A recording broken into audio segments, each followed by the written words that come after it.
Hi friends நான் உங்க லாலினார் தமிழச்சி இன்னைக்கு நம்ம என்ன வந்துட்டு வீடியோல போட்டு நான் உங்ககிட்ட எல்லாம் ஷேர் பண்ணிக்கிறேன்னா நம்ம வந்து இன்னைக்கு அவரைக்காவும் முருங்கைக்காவும் போட்டு காரக்குழம்பு வைக்க போறோம். இதெல்லாம் வந்து நான் கட் பண்ணி வச்சிட்டேன் முன்னாடியே. அதே மாதிரி கூட்டும் செய்ய போறோம். புடலங்காய் கூட்டு பண்ண போறோம். புடலங்காவும் கட் பண்ணி வச்சாச்சு. வெங்காயம் தக்காளி எல்லாமே ரெடி பண்ணி வச்சாச்சு. இதுக்கான இது வந்து நான் வந்து ஸ்டார்ட் பண்ணிட்டேன். அதாவது என்னென்ன போட்டுருக்கேன்னா வெங்காயம் தக்காளி போட்டுருக்கேன், பூண்டு கொஞ்சம் தட்டி போட்டுருக்கேன். அதுக்கப்புறம் அதுக்கு முன்னாடி எண்ணெய் ஊற்றி கடுகு வெந்தயம் ஜீரகம் வடகம் இது நாலும் போட்டுட்டேன். அடுத்து பூண்டு போட்டு வெங்காயம் தக்காளி போட்டுட்டேன். இதெல்லாம் வந்து இதில் போட்டுட்டேன். இப்போ வந்துட்டு இந்த முருங்கைக்காவும் அவரைக்காவும் இதில் எடுத்து போட்டுருவோம்.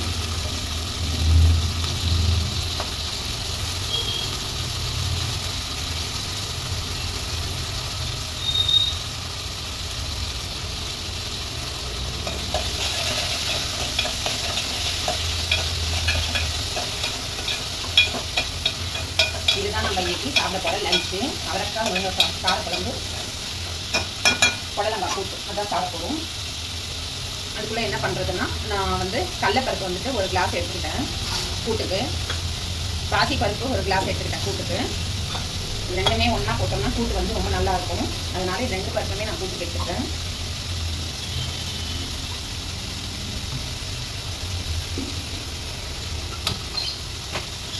இந்த குக்கரில் தான் வந்துட்டு நான் கூட்டு செய்ய போகிறேன்.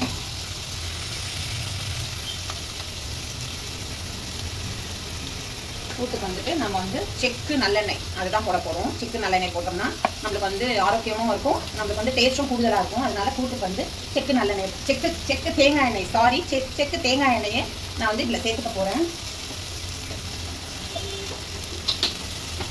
அப்புறம் வந்து இன்னொரு விஷயம் என்னென்னா இங்கே வந்துட்டு அவரைக்காய் முருங்கைக்காய் காரக்குழம்புக்கு செக்கு நல்லெண்ணெய் தான் நான் போட்டிருக்கேன். காரக்குழம்புக்கெல்லாம் வந்து நம்ம நல்லெண்ணெய் யூஸ் பண்ணோம்னா நம்மளுக்கு ஆரோக்கியமாக டேஸ்ட்டாகவும் இருக்கும். அதுக்காக அதை போட்டாச்சு. இப்போ அடுத்து வந்து நான் வந்து இதில் வந்து பட்டை லவங்கம் ஜீரகம் கடுகு இது வரலாம் இதில் அந்த கூட்டுக்கு போடுறதுக்காக எடுத்து வச்சுருக்கேன். இதையே போட்டுப்போம்.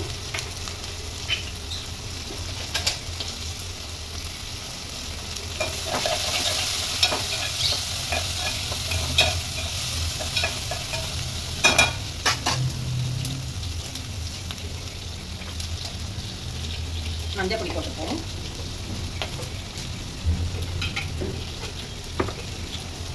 கூட்டுக்கு வந்து பூண்டு எடுத்து வச்சுருக்கேன், வெங்காயம் தக்காளி எடுத்து வச்சுருக்கேன். பூண்டை வந்து தட்டி சேர்த்துருவேன்.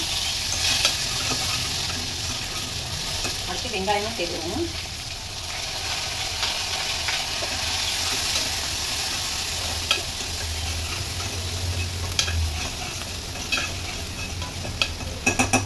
தக்காளி அடுத்து சேர்த்துருவோம்.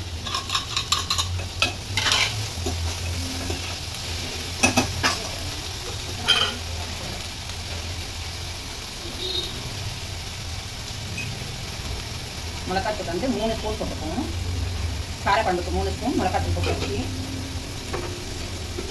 அடுத்து வந்து தனியாத்தூள் 2 ஸ்பூன் போட்டுப்போம்.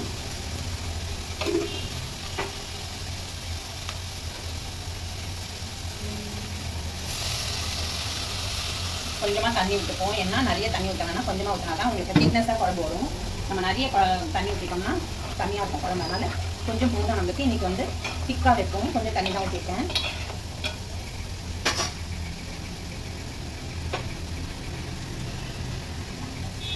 வந்துட்டு கொஞ்சோண்டு உப்பு போட்டுக்கலாம்.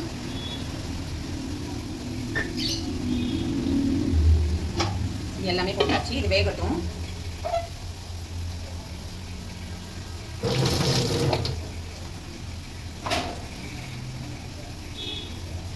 புடலங்காய் வந்துட்டு போட்டுக்கலாம்.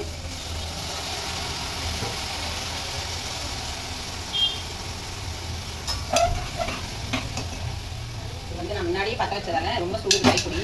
இதை பாருங்க இந்த மாதிரி வந்துட்டு நான் போட்டுக்கிட்டேன். வெங்காயம் தக்காளி இதெல்லாம் என்னென்ன சேர்க்கணுமோ அதெல்லாம் சேர்த்து கூட்டுப்பேன். புடலங்காய் கூட்டு காரக்குழம்பு நம்மளுக்கு மேட்சிங்காக இருக்கும். எப்பயுமே காரமாக ஒன்று செஞ்சால் கொஞ்சம் சப்புன்னு இருக்கிற மாதிரி ஒன்று செஞ்சோம்னா சூப்பராக இருக்கும், டேஸ்டியாக இருக்கும். அடுத்தது வந்து இந்த பருப்பு பாசி பருப்பும் கடலை பருப்பும் நான் போட்டுக்கிறேன். இது ஒரு 5 விசில் வந்துட்டு எடுத்துருவோம். இதுக்கும் தேவையான அளவுக்கு உப்பு போட்டுக்கலாம். கொஞ்சம் தனியாத்தூள் போட்டுக்கலாம். கொஞ்சம் கரம் மசாலா போட்டுக்கலாம். கூட்டுக்கு மட்டும் கரம் மசாலா போட்டால் ரொம்ப நல்லா இருக்கும்.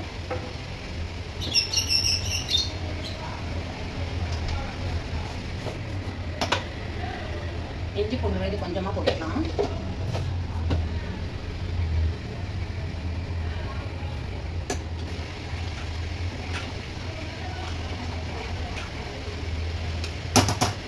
விசில் வரட்டும். நம்ம 5 விசில் வர அளவுக்கு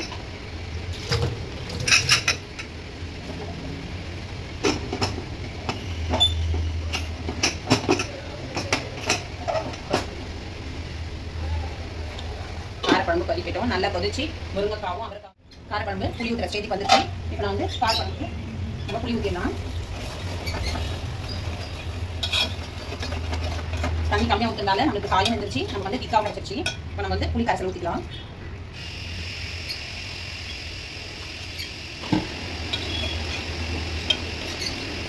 சுவையான சூப்பரான காரக்குழம்பு ரெடி. அவரைக்காய் முருங்கைக்காய் போட்டு காரக்குழம்பு ரெடி. இப்போ நம்ம வந்து கூட்டு வந்து பார்க்கலாம்.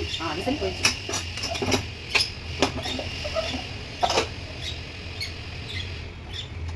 இது வந்துட்டு பச்சை மிளகாய் மட்டும் போட மறந்துட்டேன். அதனால பச்சை மிளகாய் மட்டும் நம்ம இதை கட் பண்ணி வச்சுருக்கேன்.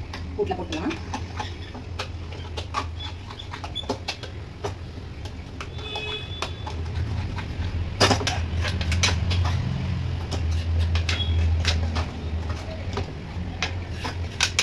இது கொஞ்சம் நேரம் வேக வச்சிடலாம். இதில் வந்து கொஞ்சம் தண்ணி ஊற்றிக்கலாம். ஏன்னா வந்து ரொம்ப கெட்டியாக இருக்குது. கொஞ்சமாக தண்ணி ஊற்றிக்கலாம். அந்த பச்சை மிளகாய் வந்து கொஞ்சம் ஸ்மாஷ் ஆகணும். அதுக்காக கொஞ்சமாக தண்ணி ஊற்றிக்கலாம்.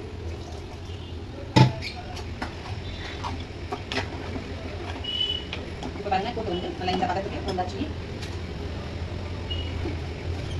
இப்போ வந்து நம்ம கொஞ்சமாக காரக்குழம்புல கொஞ்சம் நல்லெண்ணெய் மேலே கொஞ்சம் ஊற்றிடுவோம். அதே மாதிரி தேங்காய் எண்ணெய் கொஞ்சம் கூட்டுக்கு மேலே வந்து ஊற்றிடுவோம் கொஞ்சமாக. அப்போ தான் வந்து அந்த வாசம் வந்து ரொம்ப நல்லா இருக்கும். டேஸ்ட்டாக வாசனையே ரொம்ப நல்லா இருக்கும். அப்புறம் இன்னொரு ஒரு டிப்ஸ் சொல்கிறேன் உங்களுக்கு. அடுத்து வந்து நான் வந்து இது வந்து கொத்தமல்லி வந்து போட்டு வச்சிருக்கேன். எதில் போட்டு வச்சிருக்கேன், எதில் போட்டாலும் எனக்கு அந்த கருப்பாயிருது. லீஃபெல்லாம் வந்து கருப்பாயிருது. அதனால இப்போ இது மாதிரி வந்து நம்ம செஞ்சு பார்க்கலாம்னு சொல்லிட்டு எனக்கு யோசனை தோணுச்சு. உடனே நம்ம இது செய்யலாம்னு சொல்லிட்டு செஞ்சால் இது பாருங்க எவ்வளோ ஃப்ரெஷ்ஷாக. இது வந்து ஒரு 10 நாள் கிட்ட ஆயிடுச்சு. 10 நாள் மேலே ஆயிடுச்சு. இது பாருங்க அந்த அளவுக்கு வந்துட்டு ஃப்ரெஷ்ஷாக இருக்குது. நான் அலசி வச்சுட்டேன். இது வந்து நான் அலசி வச்சுட்டேன். அப்படியே நம்ம எடுத்து சமையல போடலாம். அலசி வச்சுட்டேன். இது மாதிரி வந்து இந்த ஃபாயில் பேப்பரில் போட்டு நம்ம சுற்றி வச்சோம்னா அது போட்டு நான் இப்போ நிறையா இருந்ததால 2 கிணத்துல போட்டு எடுத்து இந்த மாதிரி கவரில் போட்டு முடி போட்டு வச்சுட்டேன். இது மாதிரி நீங்களும் வந்து இந்த டிப்ஸ் எடுத்துக்கோங்க, ஃபாலோ பண்ணுங்கள். கொத்தமல்லி வந்து கருப்பாகவும் ஆகாது, ரொம்ப நல்லா இருக்கும். இப்போ வந்து இதில் கொஞ்சம் கொத்தமல்லி போட்டுக்கோங்க.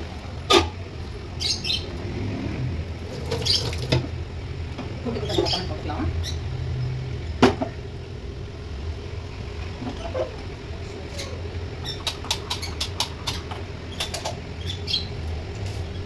நானே வந்து இதை இப்போ லேட்டஸ்ட்டாக கண்டுபிடிச்சேன். பரவாயில்ல, இந்த டிப்ஸ் வந்து எனக்கும் பயன்படுது, உங்களுக்கும் பயன்படும். சூப்பர். இது அருமையான காரக்குழம்பு வச்சாச்சு. இன்னைக்கு சமையல் இதுதான் இன்னைக்கு முடிஞ்சிச்சு. இதே மாதிரி கூட்டம் வந்து ஃபுல் அண்ட் ஃபுல் முடிஞ்சிச்சு. எப்பவுமே காஃபி பருப்பு போட்டு கூட்டு வச்சோம்னா ரொம்ப நல்லது. கடலை பருப்பை விட பாசி பருப்பு வந்து ரொம்ப நல்லது உடம்புக்கு. அதனால ஃபுல் அண்ட் ஃபுல் துவரம் பருப்பும் கடலை பருப்பும் யூஸ் பண்ணுறதை விட பாசி பருப்பு கூட பாதி கூடவே சேர்த்துட்டோம்னா ரொம்ப நல்லாயிருக்கும். இந்த பதத்துக்கு கூட்டு ரெடி ஆயிடுச்சு. சூப்பர். இன்னைக்கு லஞ்சு நம்ம வீட்டில் இதுதான்.